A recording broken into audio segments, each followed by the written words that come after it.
चोपडा शहरातील गुरुकुल नगर परिसरातील पाण्याच्या टाकीजवळ उभारलेल्या लोखंडी विद्युत पोलमध्ये विद्युत प्रवाह उतरल्याने ही दुर्घटना घडली। परिसरातील रहिवासी सुनील नामदेव पाटील उर्फ गॅरेजवाले मामा यांच्या मालकीची गाय या पोलच्या संपर्कात आली आणि तीव्र करंट बसल्याने तिचा जागीच मृत्यू झाला। घटनेची माहिती मिळताच परिसरातील नागरिकांनी घटनास्थळी मोठी गर्दी केली।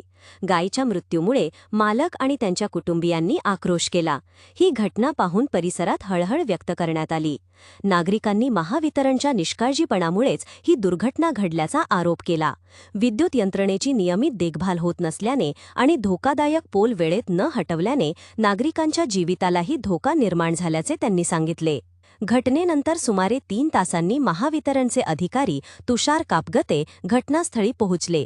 त्यांनी मृत गायीचा पंचनामा केला आणि नागरिकांशी चर्चा केली।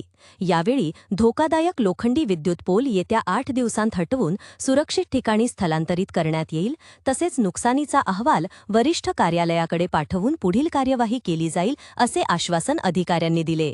मात्र या घटनेनंतर गुरुकुल नगर परिसरात भीतीचे वातावरण निर्माण झाले असून अशा दुर्घटनांची पुनरावृत्ती होऊ नये यासाठी सर्व धोकादायक विद्युत पोल आणि यंत्रणेची तातडीने तपासणी करण्याची मागणी नागरिकांनी केली आहे।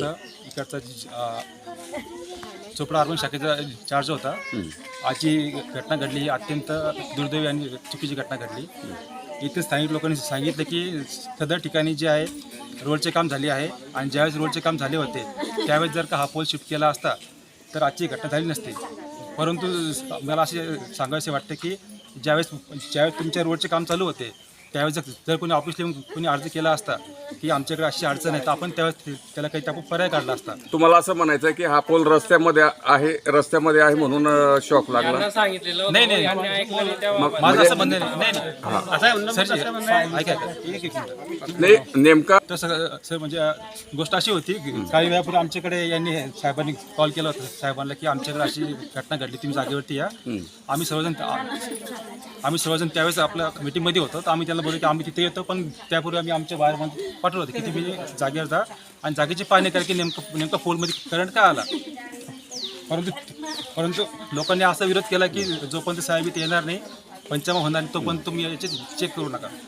तर आता आम्ही याच्या जागेवरती आता याचा पंचनामा करणार आहे आणि पंचनामा केल्यावरती याची कॉपी जी असते ती आमच्या हेड ऑफिसला पाठवणार आहे। बरं, मात्र डॉक्युमेंट लागणार आम्हाला, त्यांचं आधार कार्ड, यांचं काय मालकी जे काय असेल ते तुम्हाला सगळं आम्ही ते लिस्ट देऊन टाकू की एक फक्त अर्ज करून द्या। आणि अजून एक गोष्ट की तुमची जर इच्छा असेल की हा पोल शिफ्ट करायचा ती फक्त आम्हाला अर्ज करून द्या।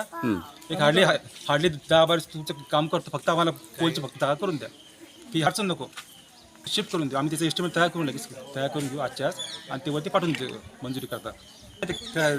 काय होतं माहिती आहे का, म्हणजे आम्ही दोघं म्हणजे कोणी असो, साहेब कोणतेपासून की बरं का, साहेब असतो ऑफिसला, इथं स्थानिक लेवलला कोणती गोष्ट होती काय होती ही गोष्ट आम्हाला माहीत राहत नाही।